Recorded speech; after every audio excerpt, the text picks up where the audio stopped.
మకరం వారికి గనక చూసుకున్నట్లయితే ఇక్కడ మకర రాశి వారికి మకర లగ్నం వారికి రాస్యాధిపతి అయిన శని 3వ భావంలో వక్రించి ఉన్నాడు.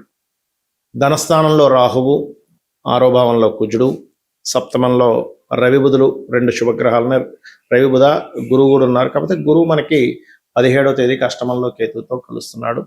శుక్రుడు చంద్రుడు మీకు శుక్రుడైతే ఈ పక్షం అంతా అక్కడే ఉంటాడు, కన్యారాశిలో నీచ స్థానంలో మకరంలో మనకి భాగ్యభావంలో.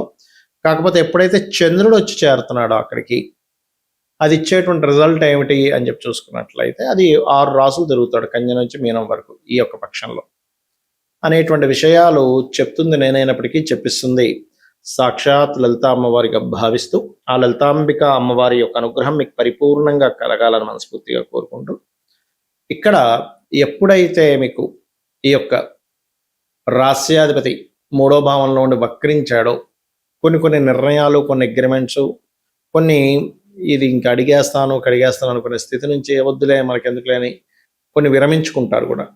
కాకపోతే రాహు 2లో ఉన్నందుకు సాఫ్ట్వేర్ రంగాల్లో ఉండే వారికి ఆన్లైన్ ద్వారా చేసే వ్యాపారాలు, ఆన్లైన్ ద్వారా చేసేటువంటివి ఏవైతే కార్యక్రమాలు ఉంటుంటాయో అవన్నీ సక్సెస్ఫుల్గా ఉంటాయి. కాకపోతే మీరు ఓం దుమ్ దుర్గాయ నమః అనే నామస్మరణ చేయండి, ఖచ్చితంగా ఫైనాన్షియల్గా బాగుంటుంది. దాని ద్వారా హోమ్ లోన్స్ లభిస్తాయి. లోన్స్ సంపాదించుకునేటువంటి విషయంలో కొంత స్ట్రెస్ ఉంటుంది, బాడీ పెయిన్స్ అని, కొద్దిగా ఈ నర్వ్ రిలేటెడ్ ఇష్యూస్ ఉండేటువంటి వారు కొంచెం బాడీలో ఏదో తెలియని షేక్ లాగా వస్తూ ఉంటుంది, అది కొంచెం చూసుకోండి. వివాహ ప్రయత్నాలకు చాలా బాగుంది. సప్తమంలో రవి గురువు బుధుడు ఉంటూ రవి మారిపోతున్నాడు. సో ఇక్కడ మీకు ఏంటంటే గురువు మీకు ఎప్పుడైతే సప్తమంలో ఉన్నాడో అది పర్టికులర్గా ఏంటంటే వివాహ స్థానంలో ఉన్నందుకు మంచి సంబంధాలు. మొట్టమొదటిగా ఈ 16వ తేదీ నుంచి 23వ తేదీ వరకు, అంటే 16 నుంచి 23 ఫస్ట్ వీక్లో, పక్షంలో ఫస్ట్ వీక్లో సంబంధాల విషయంలో బ్యాంకింగ్ సెక్టార్స్, మార్కెటింగ్ రంగాల్లో ఉండేటువంటి వారు, బంగారం వ్యాపారస్తులు, అది మంచి సాంప్రదాయం, మంచి ఇది కలిగినటువంటి సంబంధాలు మీకు కుదురుతాయి. అదేవిధంగా కాస్త ఈ మెడికల్ రంగాల్లో ఉంటూ దానిలో ఏదైనా పిహెచ్డీస్, దానికి సంబంధించిన రీసెర్చెస్ చేసేటువంటి వారికి ఈ పక్షం చాలా బాగుంది. అయితే పెద్ద మొత్తంలో ధనానికి సంబంధించిన విషయంలో, పెద్ద మొత్తంలో ధనం తీసుకెళ్ళి ఎవరికైనా ఇచ్చేటప్పుడు, ప్రయాణాల్లో మనీ పట్టుకుని ప్రయాణం చేసేటప్పుడు ముఖ్యంగా మీరు 16, 17 తేదీలు చాలా జాగ్రత్తగా ఉండండి. మరియు ఇక్కడ 19, 20, 21 తేదీల్లో కాస్త మీరు వివాహ నిర్ణయాలు తీసుకునే విషయంలో కొంచెం చూసుకొని నిర్ణయాలు తీసుకోండి, ఇబ్బంది ఏం లేదు. అంటే ఏం లేదు, సప్తమాధిపతి నీచ పొందుతున్నాడు అన్నప్పుడు.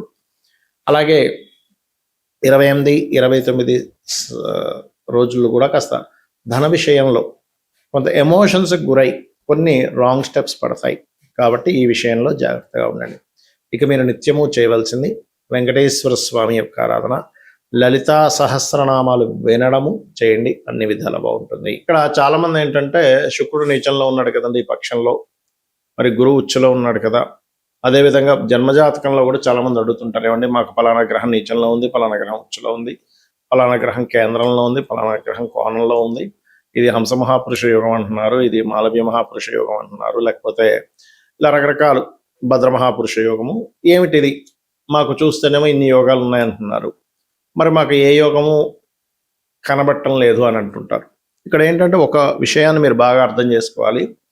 యోగము ప్రతి జాతకంలోనే ఉంటాయి, యోగాలు అవయోగాలు ఉంటాయి. యోగం అవయోగం లేకుండా అసలు మనిషి జన్మనెత్తాడు. ఎందుకంటే ప్రతి మనిషి కూడా తన కర్మని క్లియర్ చేసుకోవడానికి జన్మిస్తాడు, ప్రతి జీవి కూడా. అందుకని అందులో కొంతమందికి మనం సేవ చేయాల్సి వస్తూ ఉంటుంది, కొంతమందికి మనం సపోర్ట్ చేయాల్సి వస్తూ ఉంటుంది, మరి కొంతమందికి మనకి వారు సపోర్ట్ చేస్తుంటారు, లేకపోతే మనకి వాళ్ళు ప్రేమను చూపిస్తారు, లేదా మనం కొంతమందికి ప్రేమను చూపిస్తాం. అంటే ఏంటి, మన ప్రేమను వాళ్ళు పొందేటువంటి యోగంలో వాళ్ళు పుట్టారు, లేదా ఇంకొకరి ప్రేమ మనం పొందడానికి పుట్టాం, లేకపోతే ఇంకో గొడవ కోసం పుట్టాం. కొంతమంది చూడండి కోర్టు కేసులు ఇలా అవుతూ ఉంటాయి. ఇక్కడ ఏంటంటే పాయింట్ నెంబర్ 1, మీ జన్మజాతకంలో శుభంగా ఉండే గ్రహం, అంటే మంచిగా శుభగ్రహాలతో కలిసిన గ్రహము, శుభకర్తరిలో ఉండే గ్రహము, మంచి యోగాన్ని పొందిన గ్రహము యొక్క మహాదశ అసలు ఉందా లేదా చూడండి. ఎందుకంటే ఆ మహాదశ ఉన్నప్పుడు అక్కడ వరకు వెయిట్ చేయాల్సి వస్తుంది మీరు. అంటే ఇప్పుడు కేఎఫ్సి అధినేత ఉన్నారు, ఆయన దాదాపుగా 60 ఏళ్ళ వరకు కూడా ఇబ్బంది పడ్డాడు ఆయన లైఫ్లో. 60వ ఏట ఒక కేఎఫ్సి అనేది క్రియేట్ చేసి అప్పుడు సెటిల్ అయ్యాడు. అంటే ప్రతి ఒక్కరికి కూడా వాళ్ళ జాతచక్రంలో ఉండే ఒక గొప్ప యోగం యొక్క మహాదశ ఉంటుంది. దానికోసం కొంచెం మనం ఓపికగా వెయిట్ చేయగలగాలి. ఇదే మనకి రామాయణంలో కూడా సీతామహాతల్లి చెప్తది.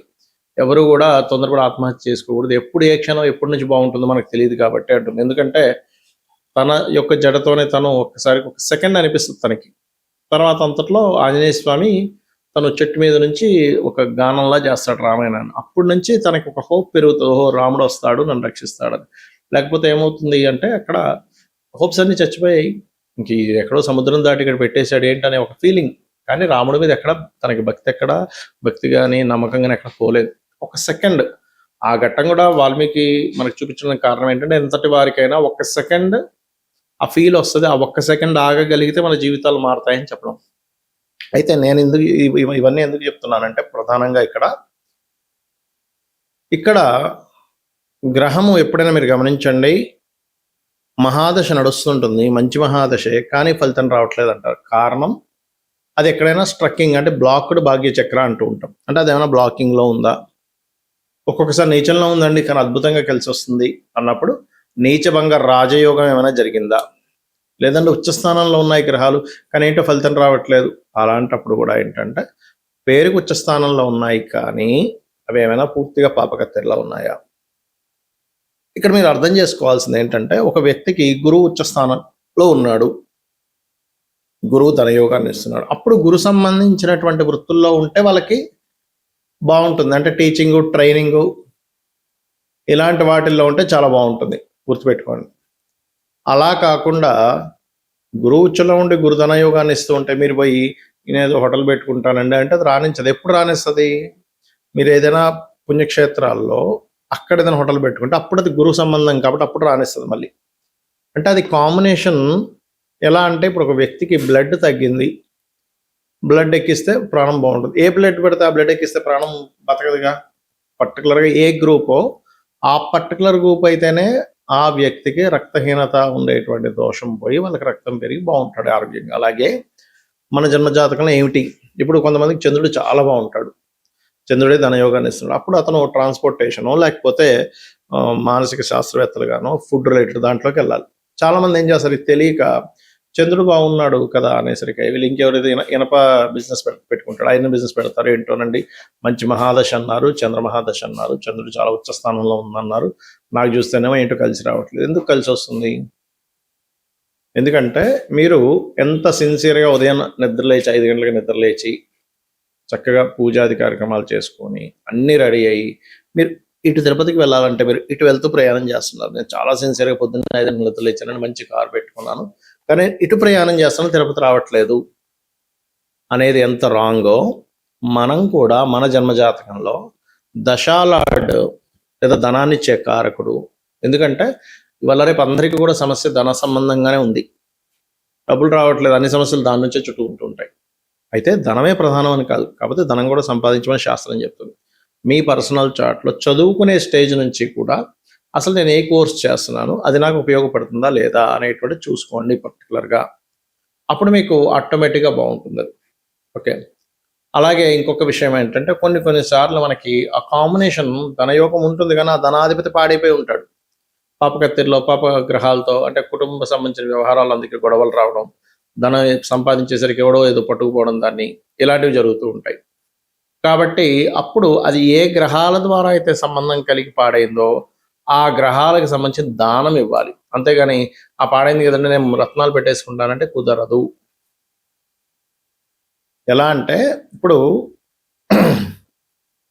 దొంగతనాలు జరుగుతున్నాయి అనుకోండి, ఉదాహరణకి దొంగతనాలు జరుగుతున్నాయి కదండి, అందుకని నేను దొంగలందరినీ తీసుకుని ఆ ఇంట్లో పెట్టుకున్నానంటే అది దొంగలకి దూరంగా ఉండాలి కదా. మనం దొంగతనం జరుగుతుంది అన్నప్పుడు జాగ్రత్తగా ఉండాలి కదా. ఇక్కడ ఏం చేస్తున్నాం మనకు తెలియక రెండవ అధిపతిని పాడు చేస్తున్న గ్రహాలు కొన్ని ఉన్నాయి, ధనాన్ని ఇచ్చే గ్రహాలు. ఆ ధనాన్ని ఇవ్వడానికి సపోర్ట్ చేయాల్సిన గ్రహాలే కంబస్ట్ చేసేసి అక్కడ రాకుండా చేస్తున్నాయి. అప్పుడు మనం ఏం చేస్తున్నాం, దాన్ని ఇంకొంచెం బలం పెంచడం కోసం రత్నం పెట్టేసుకుంటున్నాం. అలా పెట్టకూడదు. అప్పుడు దానం ఇవ్వాలి లేదా రుద్రాక్ష ధరించాలి. ఇలా ఒక్కటని కాదు, ప్రతి భావానికి మీరు ఒక ఇల్లు కొనుక్కోవాలనుకుంటున్నారు, వివాహం అవ్వటం లేదు, లేదా సంతానం కలగట్లేదు, ఆ పర్టికులర్ భావాధిపతి ఆ కాంబినేషన్లో క్లియర్గా ఉంటూ అది ఎంతవరకు బలాన్ని పొందాడు అనేటువంటిది ఉంటుంది ప్రతి జాతకంలో ప్రతి అంశం మీద. ఆ బలాల యొక్క బేరేజ్‌ని బట్టే వీళ్ళకి ఓకే. ఇంత లేట్ అవుతారు లేదా తొందరగా ఉంటుంది. అద్భుతంగా ఉంటుంది ఈ మహాదశలో అనేటువంటిది తెలియజేయడం జరుగుతూ ఉంటుంది. కాబట్టి నేను చెప్పబోయేదేంటంటే ఒకటే గుర్తుపెట్టుకోండి. ఫస్టు ఎంతసేపు ఏలినాటి శని, లేపోతే కాలసర్ప దోషాలు ఇవి ఉన్నాయి, నేను లేవనట్లే. కానీ దీని ప్రభావం కొంతే ఉంటుంది. ఇదొకటే కాకుండా అసలు ఎనాలిసిస్ చేయడం తెలుసుకోండి. అంటే ఏంటి? మీకు ఏ దశ నడుస్తుంది? ఏ అంతర్దశ నడుస్తుంది? వాళ్ళిద్దరి యొక్క బలం ఎలా ఉంది? గోచారంలో ఉండే గ్రహం ఎలా ఉంది? దానికి నేనేం జేసుకోవాలి? ఎలా అయితే ఒక మనిషి యొక్క స్కానింగ్ రిపోర్ట్ తీసుకొని అసలు ఏ వైటమిన్స్ తగ్గాయని చూసి దానికి తగ్గ టాబ్లెట్స్ ఇస్తే వాళ్ళకెలా తగ్గుతుందో, ఇది గూడా సేమ్ యాజ్ ఇట్ ఈజ్ వాళ్ళ యొక్క జన్మజాతకంలో ఉండే కాంబినేషన్స్‌ని క్లియర్‌గా అబ్జర్వ్ చేసి రెమెడీస్ చేసుకోవాలి. అప్పుడు ఖచ్చితంగా పనిచేస్తాయి. రోజు నిత్యము లలిత చేసుకోవడము, రోజు దీపారాధన చేయడము, రోజు కాస్త ఆలయానికి వెళ్ళడం అలవాటు చేసుకోండి. అన్ని విధాలా బావుంటుంది. శ్రీమాత్రే నమః.